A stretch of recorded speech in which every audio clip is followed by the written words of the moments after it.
கர்த்தருடைய பரிசுத்த நாமத்துக்கு மகிமை உண்டாவதாக. எட்டான சிஸ்டர் வழியாக கர்த்தருடைய ஓய்வு நாளிலே கர்த்தரை கர்த்தருடைய வார்த்தையை கேட்க வந்திருக்கிறோம். உங்களை யாவரையும் கர்த்தருடைய நாமத்தினாலே உங்களை வாழ்த்துக்கிறோம், உங்களை வரவேற்கிறோம். இந்த நாள் கர்த்தருடைய பரிசுத்த ஓய்வு நாள்.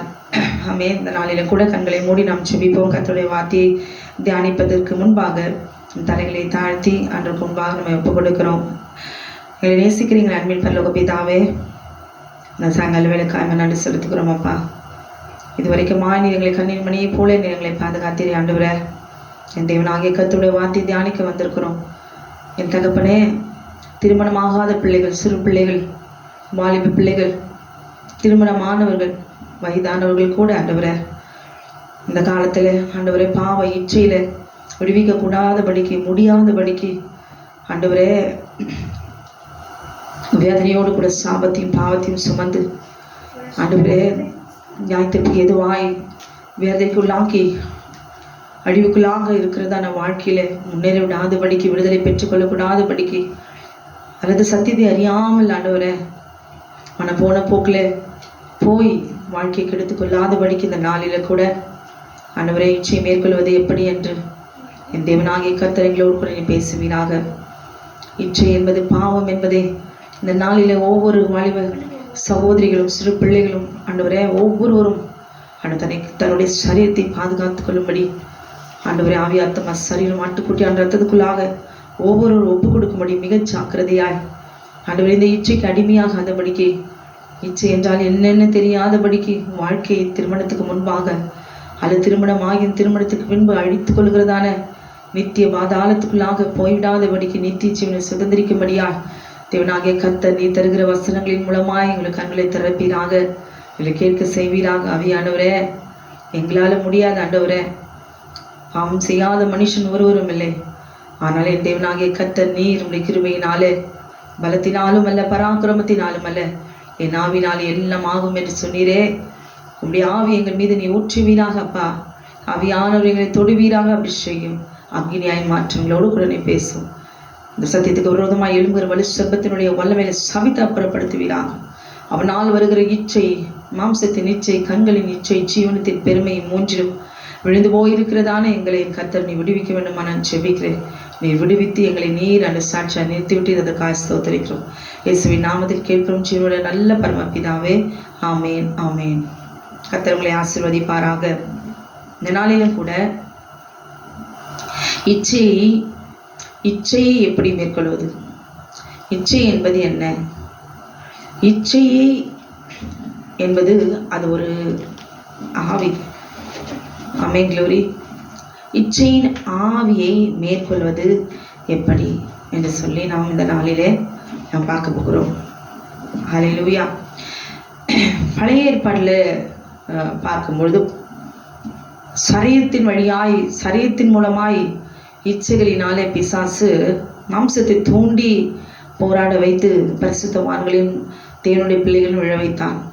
ஆனால் புதிய ஏற்பாட்டிலே சரீரத்தில் உண்டாகிற மாம்ச இச்சைகள் எல்லாவற்றையும் ஆவிக்குள்ளாய் நாம் அதை எதிர்த்து போராடும் பொழுது அதில் மேற்கொள்ள முடியும். நம்முடைய ஆவினால தான் இப்போ மேற்கொள்ள முடியும். பழைய ஏற்பாடு பார்த்தீங்கன்னா சரீரத்தின் மூலமாய் மாம்சத்தின் வழியாய் போராட்டங்கள். ஆனால் புதிய ஏற்பாட்டு காலத்தில் இப்போ இருக்கிற நமக்கு நம்முடைய ஆவியின் மூலமாய் நமக்கு போராட்டம். எவ்வளோ ஒரு சிந்தையில் அசுத்தமான எண்ணங்கள், விருப்பங்கள், ஆசைகள், இஷ்டம், ஏன் இஷ்டம், நான், பேராசை, பொறாமை, பொருளாசை, நமக்கு இருக்கிறது போதுன்ற தன்மை இல்லாமல் திருப்தி அடையாத தன்மை, பாவங்கள், அசுத்தங்கள், காம விகாரங்கள். ஹல்லேலூயா. இது எல்லாமே இச்சை. இது எல்லாமே இந்த புதிய ஏற்பாட்டு காலத்தில் நம்ம சிந்தையிலே ஆட்டோமேட்டிக்காக உருவாகிடும். இப்போ பார்த்தீங்கன்னா மாம்சத்தில் போய் நேரடியாக போய் அப்படியே இச்சித்து தன் காரியங்கள் எல்லாம் அவங்க சரீரத்தை அழித்துக் கொள்வாங்க. ஆனால் இப்பொழுது சிந்தையை ஒரே ஒரு இடத்துல உட்கார்ந்து போய் அசுத்தங்களை செய்ய வேண்டாம், போய் அதை செய்து முடிக்கணும்னு போக தேவையில்லை. இப்போ உட்கார்ந்த இடத்துல ஃபோனில் வைத்து எல்லாவற்றையும் இந்த பிள்ளாத இச்சையின் ஆவி என்ன செய்யும்? அந்த காரியத்தை சரீரத்தின் வழியாய் செய்வதற்கு முன்பாக கண்களின் வழியாய், சிந்தையின் வழியாய் அவர்கள் இந்த சரீரத்தை என்ன செய்யுமா? அந்த இச்சையின் ஆவி ஆட்கொண்டு ஆமீன். அந்த பாவத்தை முதலாவது கண்களினாலே அது செய்து அவன் முடித்து விடுவான். அல்லேலூயா, க்ளோரி. அதனால தான் மத்தேயு 5வது அதிகாரம் 28வது வசனத்துல ஒரு ஸ்திரீ இச்சையோடு பார்க்கிற எவனும் அவளோடு கூட தன் இருதயத்தில் அவளோட விபச்சாரம் செய்தாயிற்று என்று சொல்லி தேவனாகிய கர்த்தர் அவர் சொல்லுகிறார். அல்லேலூயா, ஆமென், க்ளோரி. அது மாத்திரமல்ல, இச்சை இச்சை என்று சொல்லி நாம் பார்க்கும்பொழுது, இச்சை என்பது ஆட்டோமேட்டிக்காக எல்லாருக்குமே அந்த மாம்சத்தில் வருகிறதான அந்த உணர்வு எல்லாருக்குமே இருக்கும். அல்லேலூயா. அதை நாம் மேற்கொள்வது எப்படி அப்படின்னு சொல்லி நாம் பார்க்கும் பொழுது, ஆமென், தேவனுடைய ஆவி, தேவனுடைய வசனங்கள் மூலமாக தேவனோடு கூட நாம் நெருங்கும் போது, தேவனோடு கூட உறவாடும் போது, அவருடைய வசனங்களை நாம் வாஞ்சிக்கும் போது, வசனங்களை வாசிக்கும் போது, ஆமென், அல்லேலூயா, நாம் துதிக்கும் பொழுது நாம் அதை மேற்கொள்ள முடியும். அல்லேலூயா, ஆமென். இச்சை என்ற வார்த்தை வேதத்தில் 88 முறை ஆமென் பயன்படுத்தப்பட்டிருக்கிறது. இச்சையாதிருப்பாயாக, இச்சகம், ஆமென், இச்சகம் பேசாதிருப்பாயாக அப்படின்னு சொல்லி இந்த வார்த்தையை ஆமென் அடிக்கடி நம்ம வேதத்துல நாம் வாசிச்சிருக்கிறோம். அல்லேலூயா, ஆமென். இது எதனால அப்படின்னு பார்க்கும்போது, இந்த இச்சை அடிக்கடி வேதத்துல எல்லா பரிசுத்தவான்களும் இந்த இச்சையினால ஆமென் விழுந்து என்ன பாடுபட்டாங்க அப்படின்னு சொல்லி மிகவும் ஆமென் அது படிக்கும் போதே பரிதாபமா இருக்கும். ஆனால் தேவனுடைய கிருபையினாலே தப்பி ஆமென் பிழைத்திருக்கிறார்கள். அல்லேலூயா. அவர்களும் இச்சைக்கு அவர்கள் ஆட்கொண்டிருந்தாலும் ஆமென், அல்லேலூயா, ஆனால் தேவனுடைய கிருபை பெற்றவர்கள் அதிலிருந்து மீண்டு தேவனாகிய கர்த்தர் அவர்களை ஆமென், க்ளோரி, அவர்களை பரிசுத்தவங்களாய் மாற்றி அவர்களை சாட்சியாய் வேதத்திலே நமக்கு எழுதி கொடுத்திருப்பதற்கு காரணம் என்ன? இன்றைக்கு நீங்களும் நானும் இச்சை என்ற பாவத்தில் விழுந்து விடாதபடிக்கு, இச்சை என்பது அது ஒரு ஆவி. அல்லேலூயா. அந்த ஆவியை நாம் மேற்கொள்ள வேண்டும். அல்லேலூயா. அது எப்படி என்று சொல்லி பார்க்கும்பொழுது, ஆமென், கலாத்தியர் 5வது அதிகாரம் 16வது வசனத்தில் சொல்லப்பட்டிருக்கிறது. ஆமென். இன்னைக்கு பார்த்தீங்கன்னா இந்த இச்சையை குறித்து யாரும் அவ்வளவா போதிக்கிறது இல்லை. ஆசீர்வாதம், தீர்க்க தரிசனங்கள், வாக்கு தத்தங்கள், கடன் பிரச்சனைகள் மாறும், ஆமென், இப்படிதான் ஒரு ஆசீர்வாதமான வார்த்தைகளை ஆமென் தேவனுடைய வார்த்தைகளை கொடுத்தாதான் ஆமென் அவங்களுக்கு மனசு சந்தோஷமா சமாதானமா இருக்குது.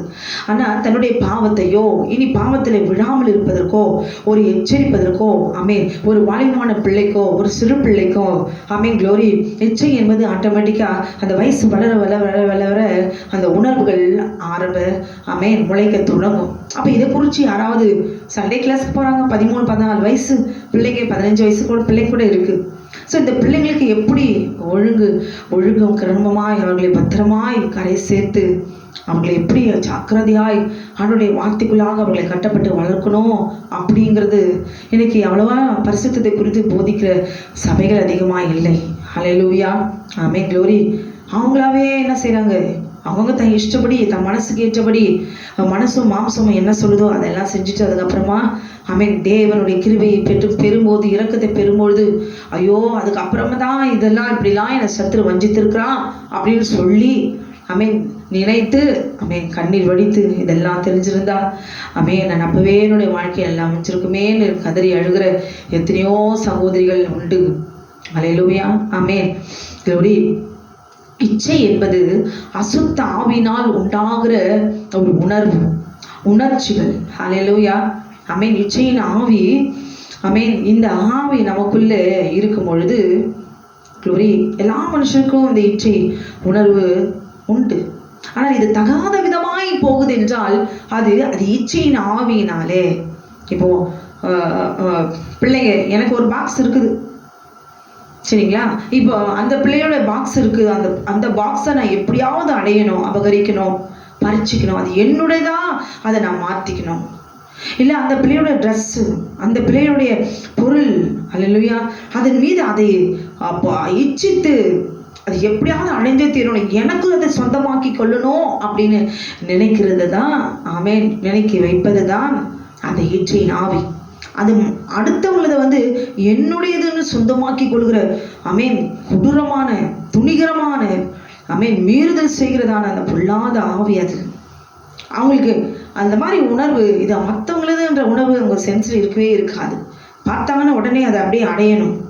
அது எதா இருந்தாலும் சரி, அது பொருளாக இருந்தாலும் சரி, மண்ணாக இருந்தாலும் சரி, ட்ரெஸ்ஸாக இருந்தாலும் சரி, பெண்ணாக இருந்தாலும் சரி, அடுத்தவங்க வீடாக இருந்தாலும் சரி, அவங்க பொருள் எதுவானாலும் சரி, அது எல்லாவற்றும் அதை அபகரிக்கணும். அபகரிக்கணும்னு நினைக்கிறது முதல் தப்பு. அதை அடையணும், அது எனக்கு சொந்தமாக்கி கொள்ள வேண்டும் அப்படின்னு இந்த பொல்லாத இச்சையின் ஆவி ஆமென் க்ளோரி சுயநலமா ஆமென் பேராசை, அது மிகவும் பேராசையை கொடுக்கும். நமக்கு போதும்னு இருக்குது இல்லை, ஹல்லேலூயா. அது மாத்திரம் இல்லை, அது சுயநலமா இது எனக்கு, அடுத்தவங்களதெல்லாம் பார்த்து எனக்கு, இது என்னுடையதான் மாற்றிக்கணும், அபகரிக்கணுங்கிற உணர்வை அது கொடுத்துட்டே இருக்கும். அது மிகவும் ஆபத்தானது. இச்சை உணர்வு எல்லாருக்குமே வரும். ஒரு சின்ன வயசுல ஒரு 10 வயசா இருந்தாலும் சரி, 80 வயசா இருந்தாலும் சரி, அந்த உணர்வு எல்லாருக்குமே சராசரியா ஒவ்வொரு ஆணுக்கும் ஒரு பெண்ணுக்கும் அது நிஜமாக இருக்கும். ஹல்லேலூயா. திருமணமானவர்களுக்கும் சரி, திருமணமாகாதவர்களுக்கும் சரி, ஹல்லேலூயா, எந்த வயது காலகட்டத்திலையும் இந்த காம உணர்வு, இச்சையான உணர்வு ஆமென் க்ளோரி அது அதிகமாக இருக்கும். ஹல்லேலூயா. ஆமென். இச்சை என்பது இந்த மாம்சத்தினுடைய இச்சைனா மாம்சத்தினுடைய இச்சை மட்டும்தான் நம்ம நினைச்சிட்டு இருக்கோம். அப்படி இல்லை. இச்சைன்ற வார்த்தை பொருளாசைக்கும், பேராசைக்கும், பண ஆசைக்குமே ஆண்டவராகிய கர்த்தர் அதை குறிப்பிட்டு அவர் சொல்லியிருக்கார். இதுவும் இச்சைதான். ஹல்லேலூயா.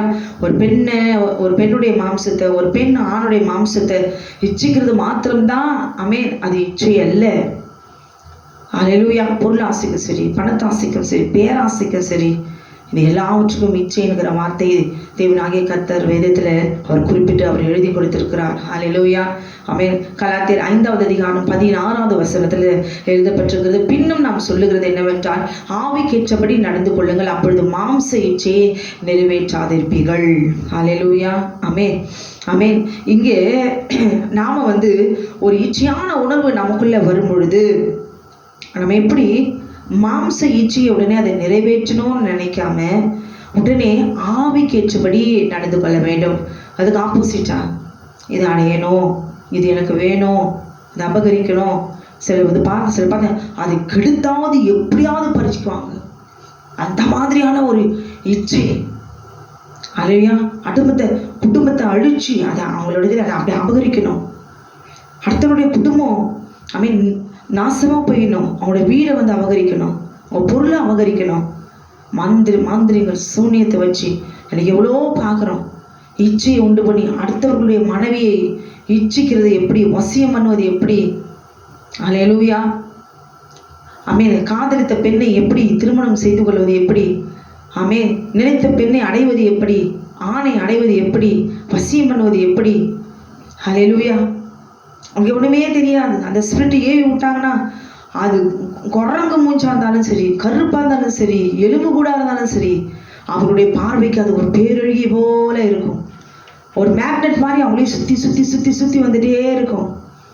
ஹல்லேலூயா. ஆமென்.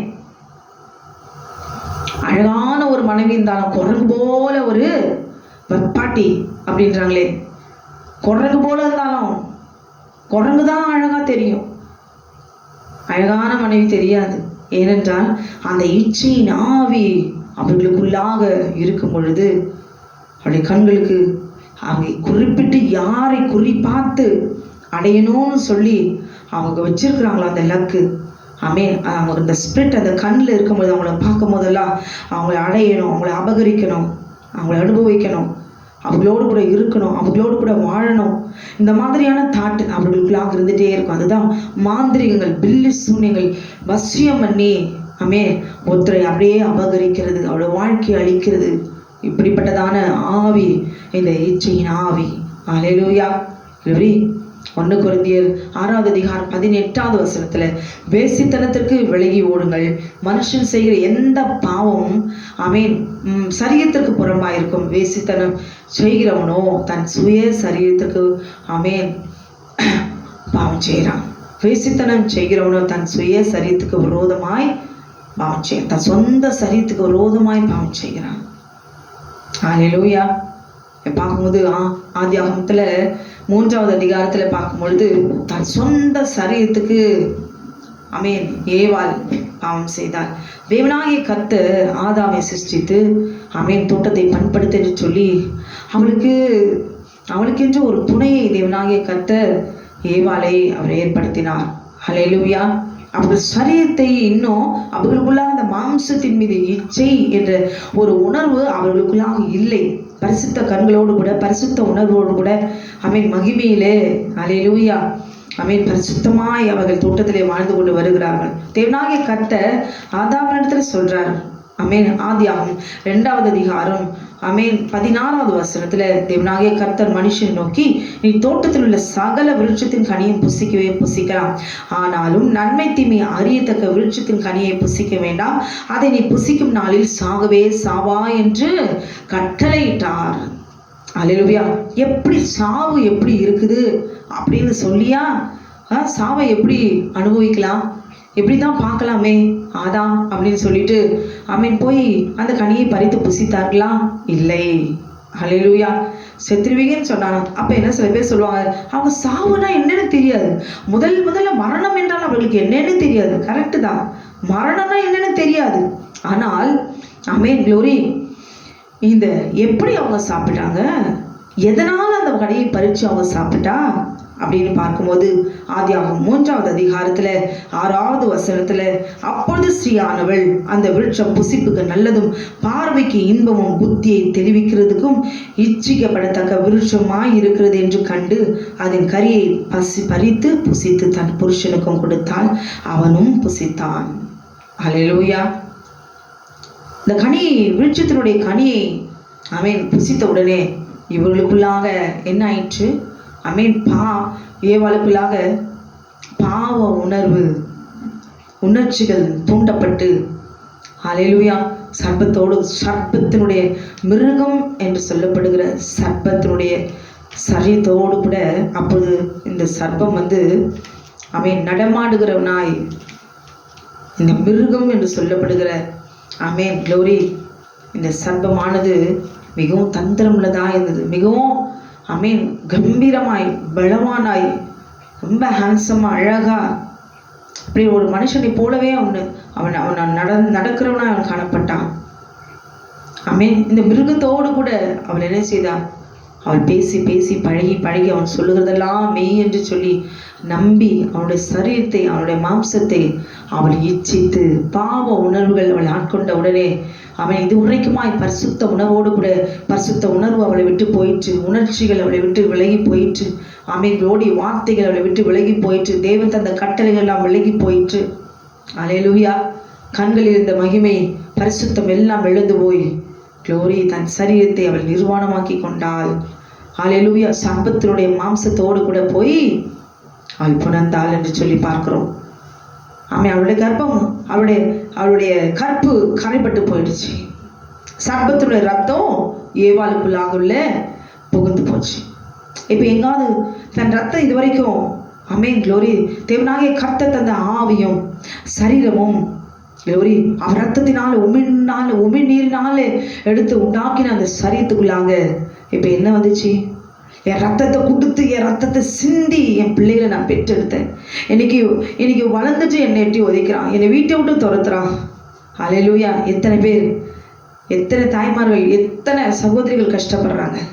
நான் எப்படியெல்லாம் ஜீவனை கொடுத்து நான் வளர்த்தேன், நீ பெரியவன் ஆயிட்டு அவன் மனைவியை பேச்சை கேட்டுட்டு பெத்த தாயை எப்படி துன்புறுத்துறான், அடிக்கிறான், வீட்டை விட்டு துரத்துறான், சாப்பாடு போட மாட்டாங்கிறான். அப்ப நம்ம பெத்தெடுக்கிறோமே கர்ப்பத்தை ஆமென் ரத்தத்தை சிந்தி ஒரு ஜீவனை வெளியே கொண்டு வருகிறோமே, அந்த வேதனையும் வழியும் அவங்களுக்கு தான் தெரியும். அல்லேலூயா.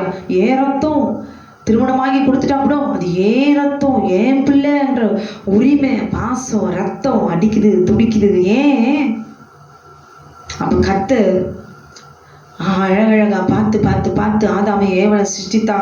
அவளுடைய சரீரத்துக்குள்ளாக ஆமென் ஏவாளுடைய சரீரம் கற்பு கரைப்பட்டு போய் சர்ப்பத்தினுடைய வித்து ஏவாளுக்குள்ளாக ஆமென் உள்ளே புகுந்து போச்சு. மாம்ச வித்து காயினை பெற்றெடுத்தான், கரைப்பட்டு போனாள். இதனாலே அவன் சொல்றான், அந்த விருட்சம் புசிப்புக்கு நல்லதும் பார்வைக்கு இன்பமும் புத்தியை தெளிவிக்கிறதுக்கு இச்சிக்கப்படத்தக்க விருட்சமா இருக்கிறது என்று கண்டு அதன் கனியை பறித்து புசித்து என்று சொல்லி எழுதப்பட்டிருக்கிறது. அல்லேலூயா. ஆதாமும் இதை புசித்தான். ஆதாமனுடைய மாம்சமும் கரைப்பட்டு 2 பேருடைய மகிமையும் எழுந்து போய் நிர்வாணமாய் தோட்டத்திலே அத்திலைகளை கட்டி தைத்து தன் நிர்வாண தேவர்களை மறைத்து கொண்டார்கள். முதல் பாவம் ஏதேனிலே வெளிப்பட்டது. அது காரணம் யாரு? சர்ப்பம். சர்ப்பம் என்றால் என்ன? அவன் கொடுக்கிறது என்ன? இச்சை. அல்லேலூயா. 1 யோவான் 2வது அதிகாரம் 16வது வசனத்தில் 17 சொல்லும், கண்களின் இச்சை, மாம்சத்தின் இச்சை, ஜீவனத்தின் பெருமை 3 பிதாவினால் உண்டானவைகள் அல்ல, அது பிசாசினால் உண்டானவைகள். அல்லேலூயா. அப்ப அந்த பாவ உணர்வு, பாவ உணர்ச்சிகள், மாம்சத்தின் இச்சை எல்லாம் இந்த சர்ப்பத்தினாலே உள்ளே ஒவ்வொரு மனுஷனுக்கும் இனிமே பிறக்க போகிற எந்த ஒரு குழந்தை ஆனாலும் சரி, ஆணாலும் இருந்தாலும் சரி, பெண்ணா இருந்தாலும் ரத்தத்துல பாவ உணர்வு, இச்சை எல்லாம் கலந்துதான் இருக்கும். அதை மேற்கொள்வது எப்படி என்றால், தேவனாகிய கர்த்தர் நமக்கு தந்த 10 கட்டளைகள், 20வது அதிகாரத்துல கர்த்தர் தந்த கட்டளைகளை இன்னதென்று அதை உணர்ந்து வாசித்து க்ளோரி தன் இருதயத்துல போகும்போதும் வரும்பொழுதும் நம்ம என்ன செய்யணுமா? நம்முடைய சிந்தையில, நம்முடைய இருதயத்துல அதை பயபக்தியாய் அதை கண்களில கட்டிக்கொள்ள வேண்டும், இருதயத்துல கட்டிக்கொள்ள வேண்டும், இருதயத்துல எழுதி கொள்ள வேண்டும். அல்லேலூயா. ஆமென். இங்கே யாத்திராகமம் 20வது அதிகாரம் 17வது வசனத்துல, பின்னுடைய வீட்டை இச்சை அதிர்ப்பாயாக, பின்னுடைய மனைவியும் அவனுடைய வேலைக்காரனையும் அவனுடைய வேலைக்காரியும் அவனுடைய இறுதியும் அவனுடைய கழுதியும் பின்னும் பெண்ணுக்குள்ள யாதொன்றையும் இச்சை அதிர்ப்பாயாக, மற்றவருடைய எதையும் இச்சை அதிர்ப்பாயாக. அல்லேலூயா. இங்கே தோட்டத்துல இப்படி ஒரு தவறு, இப்படி ஒரு இச்சை உணர்வு, இச்சையை உண்டு பண்ணின அந்த சர்ப்பம் அவன் கொடுத்த வார்த்தையை நம்பி, பேசின வார்த்தையை நம்பி தன்னுடைய ஜீவனையே அவர்கள் எழுந்து போனார்கள், நித்திய ஜீவனை அவர்கள் எழுந்து போனார்கள், தோட்டத்தை விட்டு துரத்தப்பட்டார்கள். அது மாதிரி மறுபடியும் ஆண்டவர் தேவனாகிய கர்த்தர் என்ன செய்தார்? தாம் உருவாக்கின பிள்ளைகளுக்கு கிருபையை கொடுத்து தேவனாகிய கர்த்தர் என்ன சொல்றார்?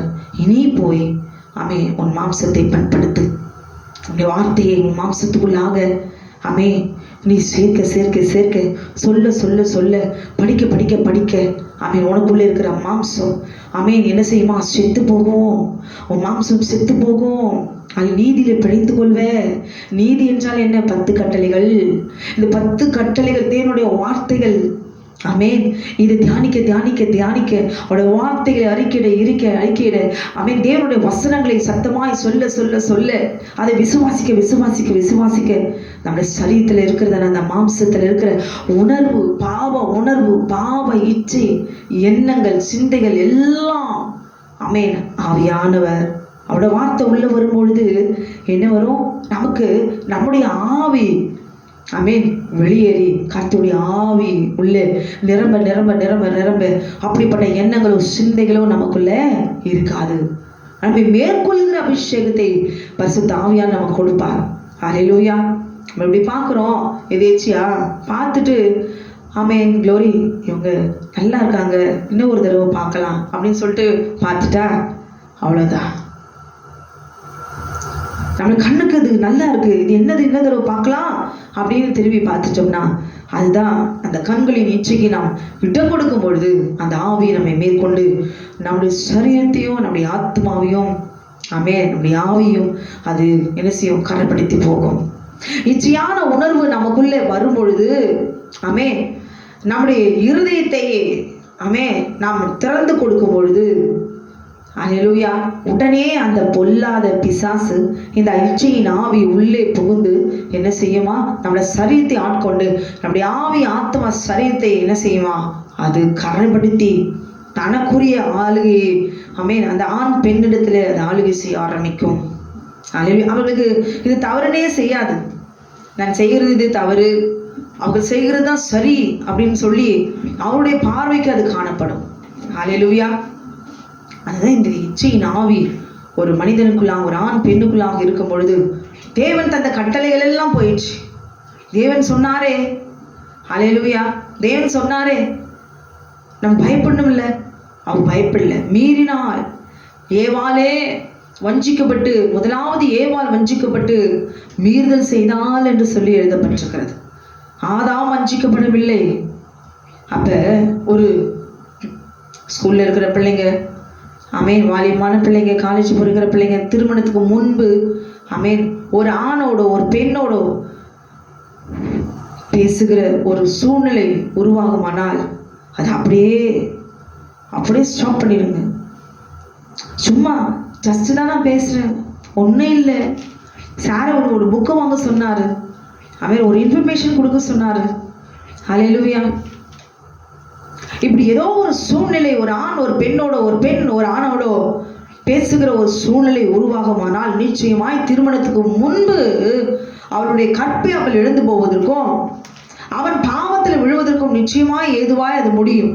ஏனென்றால் ஆமென், இச்சையான உணர்வு தூண்டப்பட்டு இவள் தான் பேரழகி, எப்படியாவது இவளை அடைந்தே தீர வேண்டும் என்கிற எண்ணத்துக்குள்ளாக கொண்டு போய் ஹல்லேலூயா அவளுடைய சரீரத்தை அடைய வைப்பான். ஹல்லேலூயா. அப்புறமா வாழ்க்கையை அழிந்து போகும். இதை செய்வது யார் என்றால் இந்த இச்சையின் ஆவி, உள்ளே இருக்கிற ஆவி கொடுக்கிறதான கட்டளைகள் தான். இன்னும் பேசு, இன்னும் பார்க்கணும் போல இருக்கு. ஹல்லேலூயா. தனிமையா போய் பேசலாம், கொஞ்ச நேரம் பேசலாம்.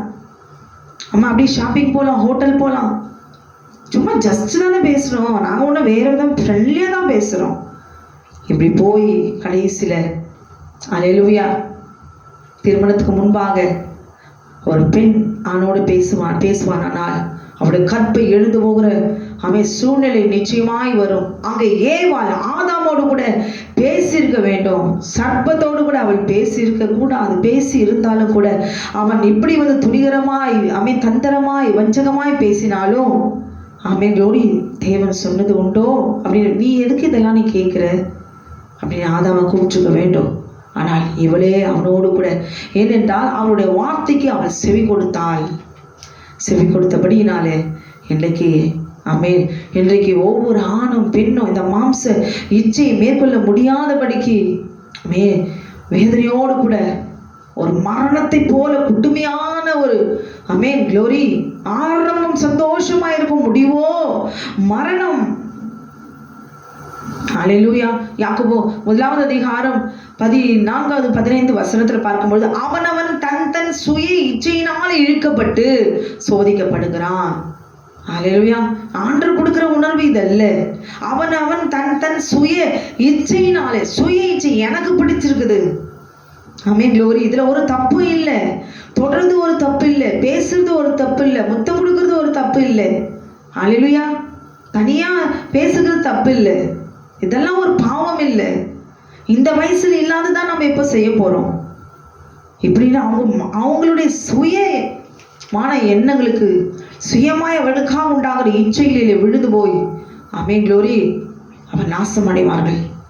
பின்பு இச்சையானது கர்ப்பம் தரித்து எதை ஒரு பொருள் மேல, அடுத்தவருடைய மனைவி மேல, கழுத மேல, எருது மேல, வீடு மேல, எதனாலும் சரி ஆண்டவர் இச்சையாதிருப்பாயாக ஆண்டவர் சொல்றார் கட்டளை. நமக்கு அப்படிப்பட்ட ஒரு எண்ணம் வரும்போது அதே அப்படியே இயேசுவின் நாமத்தினால இது தவறுங்கிறதான முதலாவது எண்ணம் வரணும். தேவனுடைய கட்டளை இப்படி சொல்லி இருக்கிறதே என்ற பயம் வரணும். அதுக்கு மீறி அதை அடையணும்னு சொல்லி அபகரிக்கணும், அது என்னுடைய மாற்றிக்கொள்ளணும்ன்ற உணர்வு ஒரு பெண்ணுக்கும் ஒரு ஆணுக்கும் இருந்துட்டா தப்பித்துக் கொள்ளலாம். அதற்கு தான் தேவனுடைய கட்டளைகள் இன்னதென்று நாம் அறிந்திருக்க வேண்டும். அறிந்திருந்தாலும் இந்த காலகட்டத்தில் எல்லாம் துணிகரமா போய் தான் எல்லாம் நாசமா திருமணத்துக்கு முன்பே அழிஞ்சு போய் பிற்பாடு திருமண வாழ்க்கை சீரழிந்து போய் காணப்படுகிறது. காரணம் என்ன? சத்தியத்தை அறியாததினாலே, தேவனுடைய வசனம், தேவனுடைய கட்டளைகள் இன்னதென்று அறியாததினாலே ஆமென் அழிந்து போகிறோம். எத்தனை பேர் இன்றைக்கு இயேசு கிறிஸ்துவினுடைய வார்த்தையினாலே ரட்சிக்கப்பட்டு ஐயோ என்னுடைய வாழ்க்கை ஆண்டவரே நான் அப்பொழுதே என் வாலிப வயதிலே, நான் சிறு பிராயத்திலே நான் அறிந்திருந்தால் என்னுடைய வாழ்க்கை அழிந்து போயிருக்காதேன்னு சொல்லி கண்ணி விட்டு கவலையோடு கூட சாபத்தில் வாழ்கிற எத்தனையோ சகோதரிகள் உண்டு. ஹல்லேலூயா. கவலைப்படாதீங்க. ஆனால் இன்றைக்கு தேவனுடைய வார்த்தையை அறிந்து கொண்டீர்கள் அல்லவா? எந்த பாவத்துல விழுந்து இன்றைக்கு சாபத்திலும் பாவத்திலும் அடிமையாய் நம்மளை நடத்தி அவன் கொடுமைப்படுத்துகிறானோ அதிலிருந்து விடுதலையாக்குகிற கர்த்தர் அவர் பெரியவர். அல்லேலூயா. சத்தியத்தையும் அறிவீர்கள், சத்தியம் உங்களை விடுதலையாக்கும். அல்லேலூயா. குமாரன் உங்களை விடுதலையாக்கினால் மெய்யாகவே விடுதலையாவீர்கள் நிச்சயமா. ஏனென்றால் நாம் சத்தியம் இன்னதென்று நாம் அறிந்திருக்கிறோம். தேவன் தந்த 10 கட்டளைகள் இன்னதென்று இப்பொழுது நாம் அறிந்து கொண்டோம். தவறு செய்த பிறகாவது நாம் அறிந்து கொண்டோம் இல்லை, அது போதாதா? கிருபைதானே. நிச்சயமாய் குமாரன் விடுதலையாக்கினால் மெய்யாகவே விடுதலை ஆவீர்கள். நிச்சயமாய் குமாரன் விடுதலையாக்குவார். எப்பொழுது? தேவன் பிதாவாகிய தேவன் நமக்கு கொடுத்த 10 கட்டளைகள் எனக்கு தான் அப்படின்னு சொல்லி ஏற்றுக்கொள்ளும் பொழுது நிச்சயமாய் அவர் விடுதலையாக்குவார். அல்லேலூயா. 1 தீமோத்தேயு 6:10 பண ஆசை எல்லா தீமைக்கும் வேறாயிருக்குது. சிலர் அதை இச்சித்து விசுவாசத்தை விட்டு விலகி வழுவி அநேக வேதனைகளாலே தங்களை உருவ குத்தி கொண்டிருக்கிறார்கள் என்று சொல்லி நாம் பார்க்கிறோம். அல்லேலூயா. இந்த இச்சை என்பது ஸ்ட்ராங்கான எண்ணம். இச்சை வந்துட்டா அது உடனே டைவர்ட் பண்ண முடியாது. ஆமா, சரி, நான் தப்பு பண்ணிட்டேன், அல்லேலூயா, இனிமே நான் பண்ண மாட்டேன், இந்த பொண்ணோட நான் பேச மாட்டேன், இந்த பொண்ணு வந்து ஆமென் க்ளோரி, அந்த பொண்ணோட என் வாழ்க்கை அமைச்சா என் வாழ்க்கை நல்லா இருக்காது அப்படின்ற ஒரு எண்ணம் வரவே வராது. அந்த இச்சையின் ஆவி என்ன செய்யுமா? ஸ்ட்ராங்காய் நம்ம எதன் மீது நம்ம இச்சிக்கிறோமோ அதுல ஒரு ஸ்ட்ராங்கான ஒரு எண்ணத்தை பிரிக்க முடியாதபடி, அழிக்க முடியாதபடி, அதை அடையிற வரைக்கும், அது உன்னுடையதா என்னுடையதா அதை மாற்றிக்கொள்ளுகிற வரைக்கும் அந்த ஆவி போராடும். அடைந்தே தீரும். அது சொந்தமாக்கி. இச்சை என்பது என்ன? அது மற்றவர்களுடையதே எனக்கு அது என்னுடையதாய் அதை அபகரித்து சொந்தமாக்கி, அல்லேலூயா, அது என்னுடையது என்று சொல்லி அதை சொந்தமாக்கி கொள்ள நினைக்கிறது தான் அந்த இச்சை. அது அடுத்தவங்களதுன்றது எண்ணமே இருக்காது. அல்லேலூயா. ஏவல் என்ன செய்தால் மாம்சமான அந்த உணர்வு வந்த உடனே, மாம்ச உணர்வுகள் வந்த உடனே ஆட்டோமேட்டிக்கா பாவம் வந்த பிறகு எது கரைப்பட்டு போச்சு? ஆத்மா நித்திய ஜீவனுக்கு எதுவாய் ஆதாமனுடைய ஏவாளுடைய சரீரம் பரிசுத்தமா இருந்தபடினாலே நித்திய ஜீவனுக்கு எதுவாய் அவர்கள் தோட்டத்திலேயே நித்திய காலமாய் வாழணும்னு தான் ஆண்டவர் ஆசைப்படுறாரு. ஆனால் துணிகரமாய் இதனுடைய இந்த பழம் இச்சித்து நான் சாப்பிட்றது எனக்கு ரொம்ப பிடிச்சிருக்குன்னு சொன்னபடினாலே அவங்க சாப்பிட்ட பிறகு என்னாச்சு? அல்லேலூயா, ஆத்மா செத்து போச்சு. சரீர மரணம் ஏற்பட்டது, ஆத்ம மரணம் ஏற்பட்டது. ஆத்மா மறிச்சு, ஆத்மா செத்து போச்சுன்னு யாருக்கா நமக்கு தெரியுமா? தேவனுடைய கட்டளைகள் மறந்து போகுமானால் ஆத்மா மறிச்சு போச்சு. ஆமென். தேவனுடைய கட்டளைக்கு பயப்படாமல் போகும்போது என்னுடைய ஆத்மா மறிச்சு போச்சு. அங்கே எங்காவது 2 பேரும் செத்து போனாங்களா தேவன் சொன்னபடி?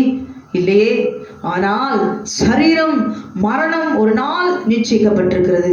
இது நிமித்தமாய் தேவனுடைய கட்டளையை யார் ஏற்றுக்கொள்ளாமல் மீறுகிறார்களோ, துணிகிறார்களோ, அல்லேலூயா, ஆமென், வஞ்சிக்கப்படுகிறார்களோ அவர்கள் நிச்சயமாய் இன்றைக்கு நம்ம நீதியில வாழ்றோம், நம்ம ஆண்டோடைய பிள்ளையா இருக்கிறோம், நமக்கு கூட தான் மரணம் வருது.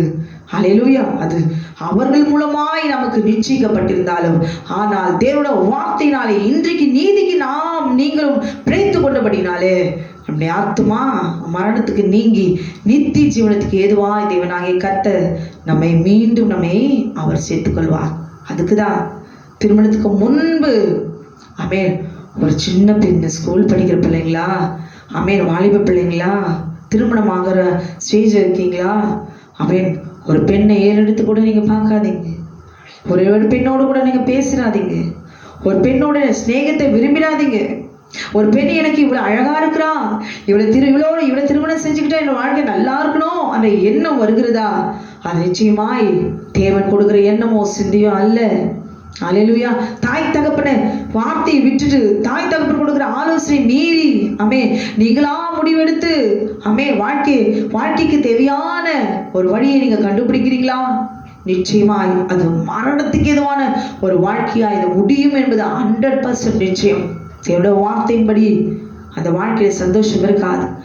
நிறைய பேர் சொல்லுவாங்க, நாங்க காதலித்து திருமணம் செய்திருக்கிறோம், ஆனா நாங்க சந்தோஷமா தான் இருக்கிறோம், ஆனால் நித்திய ஜீவனத்துக்கு ஏதுவாய் திரும்பமாய் பரிசுத்தமாய் தேவனுக்கு முன்பாக தன்னுடைய சரீரத்தை அர்ப்பணிக்கிறதுல பரிசுத்தத்துக்குள்ளாக தேவனுடைய வார்த்தைக்குள்ளாக தேவனுக்கு அந்த கட்டளை ஏற்றுக்கொண்டுள்ள இருதயத்தோடு கூட நீதியிலே பிழைத்துக் கொள்வார்களா? இல்லை. திருமணமானவர்களும் இச்சிக்கப்படுவார்கள், இச்சையிலே விழுவார்கள். திருமணத்துக்கு முன்பு அதிகமாய் க்ளோரி இந்த பிசாசு இந்த திருமணத்துக்கு முன்பு இவருடைய வாழ்க்கை அழித்து போட வேண்டும் என்று சொல்லி எத்தனை பேரை அவரை புரிய வைத்திருக்கிறார். திருமணத்துக்கு பின்பு குடும்ப வாழ்க்கையை அழிக்கும்படி, சீரழிக்கும்படி, சின்னமரமாக்கும்படி அல்லேலூயா தேவன் தந்த கட்டளை மீறி துணிகரமாய் க்ளோரி என்னுடைய வீட்டை இச்சிக்கும்படி, அவனோட குடும்பத்தை உடைத்து போடுகிற பிசில்லாத இச்சையின் ஆவி எல்லாருக்கும் பெண்ணுக்கும் விரோதமாக செயல்பட்டு கொண்டிருக்கிறது. கேட்டுக்கொண்டிருக்க அருமையான சகோதரியே, வாலிப சகோதரியே, க்ளோரி இந்த தவறை மாத்திரம் செய்து விடாதீர்கள். காதலித்து திருமணம் செய்வது தவறோ? தவறு இல்லை. எக்ஸாம்பிளா பார்த்தா ஆபிரகாம் செய்யவில்லையோ, யாக்கோபு செய்யவில்லையோ? அல்லேலூயா. தாவீதே மன்னிச்சிட்டாரு பத்சேபாளுடைய பாவத்தை. அல்லேலூயா. சிம்சோனே இரக்கத்தை பெற்றுட்டான். நான் மட்டும் செய்து தப்போன்னு கேட்கிறாதீங்க. உங்களுக்கும் எனக்கும் கிருபை இருக்குதா என்று சொல்லி பார்த்து கிருபை தான் கிடைக்கும். ஆனா அதை ரத்தம் சிந்தியே ஆக வேண்டும். ரத்தத்தை சிந்துவதற்கு நம்மளோட சரீரத்துல விலை இல்லை. எத்தனை பேருக்கு தேவனுடைய கிருபை கிடைக்கும்? ஆபிரகாமுக்கு கிடைத்தது, யாக்கோபுக்கு கிடைத்தது, தாவீதுக்கு கிடைத்தது, சிம்சோனுக்கு கூட கிடைத்தது. ஆனால் இன்றைக்கு உங்களுக்கும் எனக்கும் கிடைக்குமா? அந்த நிச்சயம் நமக்கு இருக்கிறதா? அல்லேலூயா. ஏவாளுக்கு கிடைத்தபடினால் அவள் தப்பித்து கொண்டாள். அல்லேலூயா. சர்ப்பம் என்னை வஞ்சித்தது ஆண்டவரே என்று சொல்லி கொண்டாள். ஆண்டவர் முன்பாக உண்மையாய் அறிக்கையிட்டாள். ஆண்டவரே சர்ப்பம் அவ உணர்ந்துட்டாள். ஆண்டவரே சர்ப்பம் என்னை வஞ்சித்தது என்று சொல்லி. அல்லேலூயா. ஆனால் ஆதாம் என்ன சொல்ற பார்த்தீங்களா? ஆண்டவரே நீ தந்த ஸ்ரீயானவள் எனக்கு கொடுத்தால் நான் புசித்தேன். இதுதான் ஆண்களுடைய சுபாவம். க்ளோரி. எது கொடுத்தாலும் அவங்க சாப்பிட்டுருவாங்க. பார்த்து ஒரு வாலிப வயதுல கரைப்படாதபடி உணர்வுகளும் உணர்ச்சிகளையும் உங்களை அடக்கி கொள்ள வேண்டும். அல்லேலூயா. ஆசையான உணர்வுகள் விருப்பங்கள் எண்ணங்களை கொடுத்து அவன் தன்னுடைய வாழ்க்கை அழிப்பதற்காக இந்த உணர்வுகளின் சிந்தைகளை அவனுக்கு கொடுக்கிறான் என்பதை உணர்ந்து ஜாக்கிரதையாய் உங்களை கட்டி காத்துக்கொள்ள வேண்டும் தேவனுடைய வசனத்தினாலே. அன்றைக்கு ஏவாள் தேவன் தந்த மகிமை அவருடைய வார்த்தையை அவர் கட்டி இருந்தார். அவர் வார்த்தையை மீறி சர்ப்பத்தினுடைய மாம்சம், அந்த மிருகத்தினுடைய மாம்சம் அவளுக்கு இச்சிக்கப்படத்தக்கதாய் அவளுடைய கண்களுக்கு காணப்பட்டது. கண்களிலே இச்சை. அல்லேலூயா. இன்னைக்கு கண்களை தான் ஸ்பிரிட்டை ஏற்றி விட்டுறாங்க. நல்ல குடும்பத்தை கண்ணில் ஸ்பிரிட்டை ஏற்றி விட்டுருவாங்க. பார்க்கறதெல்லாம் அவங்க கண்ணுக்கு அப்படியே நாய்க்குட்டி போல அப்படியே போக வேண்டியதுதான். இன்னைக்கு மாந்திரிகம் வெள்ளி சூனியங்கள் மூலமாய் கண்களில் அந்த வேசித்த நாவியை, இச்சையின் ஆவியை ஏவி விட்டு க்ளோரி எத்தனை பேருடைய வாழ்க்கையை அழிக்கிறார்கள். இதுக்கு நாம் தப்பித்துக் கொள்ள வேண்டும் என்றால் கேட்டுக்கொண்டிருக்க அருமையான சகோதரியே, வாலிப சகோதரியே, நீங்க சின்ன பெண்ணா கூட இருக்கலாம். ஆனால் நீங்கள் அறிந்து கொள்ள வேண்டியது என்னதுன்னா, அந்த ஆவியை மேற்கொள்வதற்கு நாம் என்ன செய்ய வேண்டும்? க்ளோரி.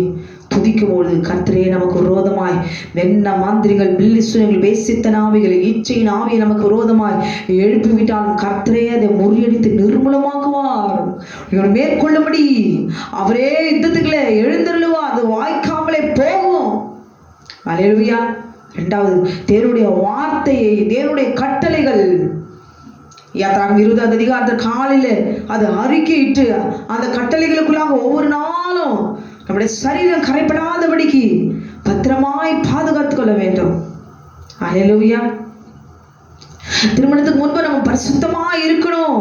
நம்ம எவ்விதத்திலும் நம்ம பாவம் செய்யக்கூடாது, இடம் கொடுக்க கூடாது. இடம் கொடுத்தால் அல்லேலூயா நிச்சயமாய் நம்முடைய வாழ்க்கை திருமணத்துக்கு முன்பு மரணம்.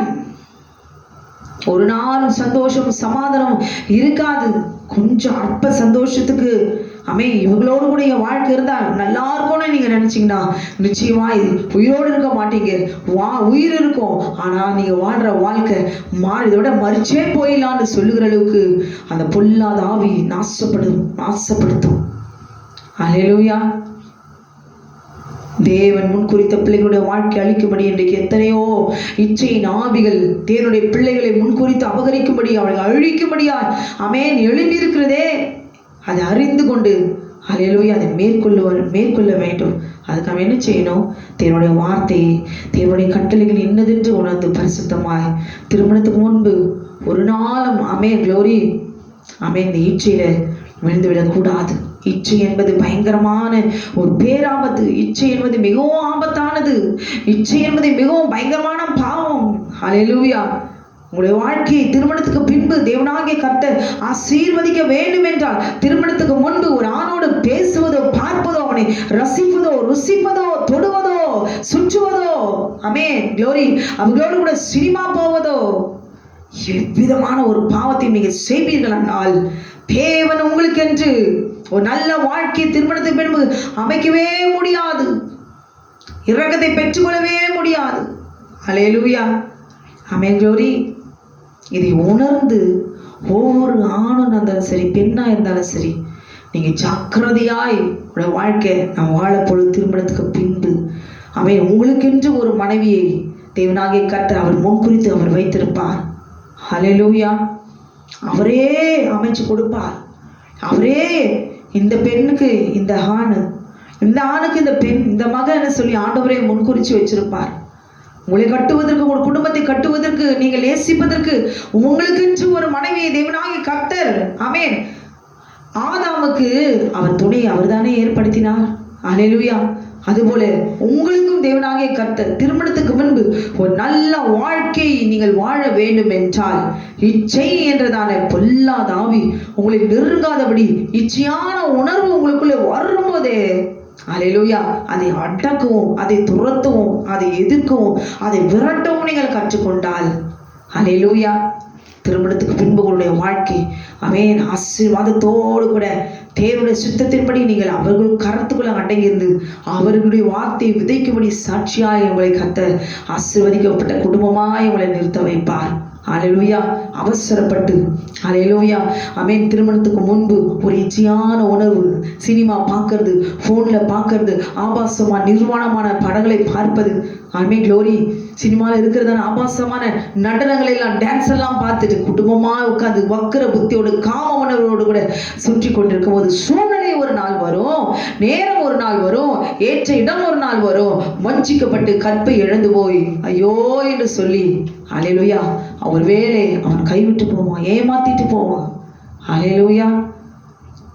நம்முடைய வாழ்க்கையை நாமளே அமைத்துக் கொள்ளாம கர்த்தருடைய பலத்த கருத்துக்குள்ள அடங்கியிருந்த ஆண்டவரே எனக்கென்று தேவனாகிய கர்த்தர் அவர் வாழ்க்கையை கட்டுவார். வீட்டை கட்டுகிறவர் அவர் தான். நம்மளுக்கு ஏற்ற துணையை அவர் கொடுக்க வேண்டும். அவர் கொடுக்கிற வரைக்கும் அமைக்கிற வரைக்கும் அவருடைய கட்டளைக்கு அடங்கி இருந்து பரிசுத்தமாய் தன்னுடைய சரீரத்தை கர்த்தருடைய வார்த்தையினாலே கட்டி இச்சையான உணர்வுகள் வரும்பொழுது அதை ஆமென் அழிக்கும்படி அந்த உணர்வு வரும்பொழுது என்ன செய்யணும்? ஆமென் எல்லாருமே இந்த உணர்வு வரதான் செய்யுதுல வருந்தானே. அல்லேலூயா. அப்ப அதை மேற்கொள்ள முடியும். எப்படி முடியும்? அந்த நேரம் வரும்பொழுது முழங்கால் போட்டுடணும். ஆமென் அப்படி ஒரு உணர்வு இப்படி இருந்தா நல்லா இருக்கும்ல ஆமென் க்ளோரி இது கிடைச்சிருந்தா நல்லா இருக்கும்ல இது இப்படிதான் இருந்தா என்ன இந்த பெண்ணோடு இருந்தா எனக்கு வாழ்க்கை நல்லா இருக்கும்ல இது எனக்கு கிடைச்சா நல்லா இருக்குமே இதை விட இது பெட்டரா இருக்கே. ஸோ ஏதோ ஒன்றத்துல தாக்கத்துல ஆமென் தேவனுக்கு விரோதமான சிந்தை தேவனுக்கு விரோதமாய் காம விகாரம் கொள்ளும் பொழுது அசுத்தமான எண்ணங்கள் நமக்குள்ள வரும்போது ஆமென் க்ளோரி உடனே ஆமென் அப்படி செஞ்சுட்டோம் சரி ஆனா என்ன செய்யணும்? உடனே அதை மேற்கொள்வதற்கு உடனே முழங்கால் போட்டு ஆண்டவரே மன்னிப்பு கேட்கணும். அல்லேலூயா. ஆண்டவரே என்னை மன்னிச்சிடுங்க. மகிமையா ஏவாளை கூப்பிட்டு கேட்கும் பொழுது அவன் சொல்றா ஆண்டவரே சர்வம் என்னை வஞ்சித்தது என்று சொல்லி தெரிஞ்சுக்கணும். இன்னைக்கு நாம வஞ்சிக்கிறது இச்சை என்கிறது எல்லா மனுஷனுக்கும் தான் வருது, கிறிஸ்தவர்களுக்கும் வருது, புறஜாதியருக்கும் வருது, எல்லாருக்கும் தான் வருது. எல்லாருக்குள்ளேயும் பாவம் இருக்கிறபடினாலே எல்லாருடைய ரத்தத்துக்குள்ள பாவம் உட்புகுத்தபடினாலே எல்லாருக்குமே தான் வரும். ஆனால் நாம் என்ன செய்ய வேண்டும்? அதை மேற்கொள்ள வேண்டும். அல்லேலூயா. அப்ப நம்ம என்ன செய்யணும்? துதிக்கணும். உடனே அந்த உணர்வு வரும்பொழுது நம்மை தாக்கும் போது உடனே இடம் கொடுத்து அல்லேலூயா அபாசமான ஆமை காட்சிகளை பார்க்கும் பொழுது இன்னும் அதோடு கூட லைத்து அதோடு கூட போக போக போக எந்த அளவுக்கு 2 தெரு வரைக்கும் நம்ம போயிட்டோன்னு வச்சுக்கோங்களேன், அந்த பிசாசு சார்ஜ் எடுக்கிறான். இதெல்லாம் நீ செஞ்சிருக்கிற, மிரட்டுறாங்களே, நீ இதெல்லாம் செஞ்சிடல சொல்லிட்டுமா. எத்தனை மனுஷங்க இன்னைக்கு பயமுறுத்துறாங்க, அவமானப்படுத்துறாங்க, பிளாக்மெயில் பண்றாங்க. அப்போ பிசாசு, இந்த இச்சையின் ஆவி உங்களை எங்கெல்லாம் கொண்டு போதோ சரி இதெல்லாம் என்ன தப்பு, யாராவது பாக்குறாங்களா? இல்லையே. நல்லா அனுபவி, நல்லா என்ஜாய் பண்ணு. இந்த வயசுல இல்லாம என்ன, போன் எடு, அப்படியே போ, அப்படியே போ, உள்ள போ, இன்னும் ஆழத்துக்கு போ, இன்னும் எவ்வளோ இருக்குது, கேம்ஸ் விளையாடு. அல்லேலூயா. நேரத்தை கடத்து எல்லாவற்றுக்கும். க்ளோரி. அவன் சாட்சியா இருக்கிறான். அவன் எடுக்கும்போது, மரண அட்டி அவன் கொடுக்கும்போது, வாதியை கொடுக்கும்போது, சிக்ஷை அவன் கொடுக்கும்போது, ஜீவனை எடுக்கும்போது, அட்டி கொடுக்கும் பொழுது ஐயோ என சொல்லி கத்தும்போது கூட சர்வ வல்லமையுள்ள தேவனாகிய கர்த்தர் மன்னித்து நமக்கு கிருபையை கொடுத்து, இதுவரைக்கும் நம்ம எந்தெந்த பாவத்துல நம்ம விழுந்து போயிருந்தாலும் அவரை நோக்கி அமையும் பொழுது அவர் நம்மை தப்பு வைக்கிற தேவன் தான். அதனால நம்ம பாவம் செய்யலாமா? ஹல்லேலூயா. அதுக்குதான் சத்தியத்தை நாம் அறிந்து கொள்ள வேண்டும். தேவனுடைய கட்டளைகள் இன்னது மீறக்கூடாது.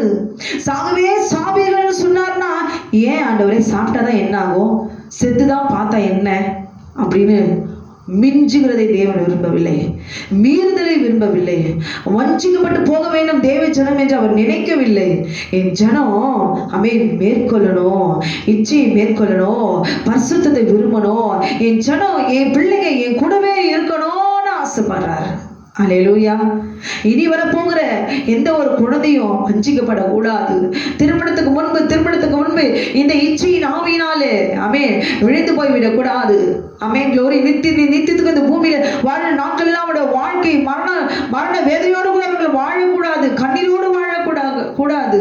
தேவனுடைய கட்டளையின்படி வாழ்ந்து தேவன் நமக்கு இந்த பூமியில அமைக்கிற அந்த வாழ்க்கையை அமைத்து அவரோடு கூட சஞ்சரித்து நித்திய ஜீவனை நாம் சுதந்திர கொள்வதற்கு நாம் எதை தேட வேண்டும்?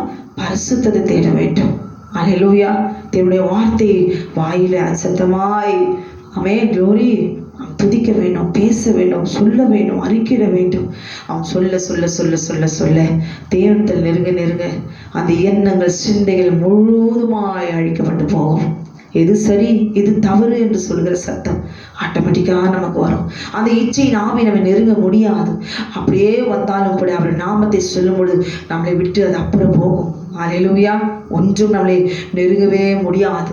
இச்சை என்ற உணர்வு நமக்குள்ள வரும்போதே அந்த இச்சைக்கு நாம் விட்டு கொடுக்கும் பொழுது கதவு திறக்கிறது போல அது உள்ள அழகாக அந்த இச்சையின் ஆவி உள்ள வந்து க்ளோரி ஆவி ஆத்மா சரீரம் முழுவதையும் ஆட்கொண்டு ஒரு நடைபெறமாய் பிசாசாய் இச்சையின் ஆவியால தாக்கப்பட்டு நம்முடைய வாழ்க்கையை சீரழித்து நாமே அழித்துக் கொள்வோம்.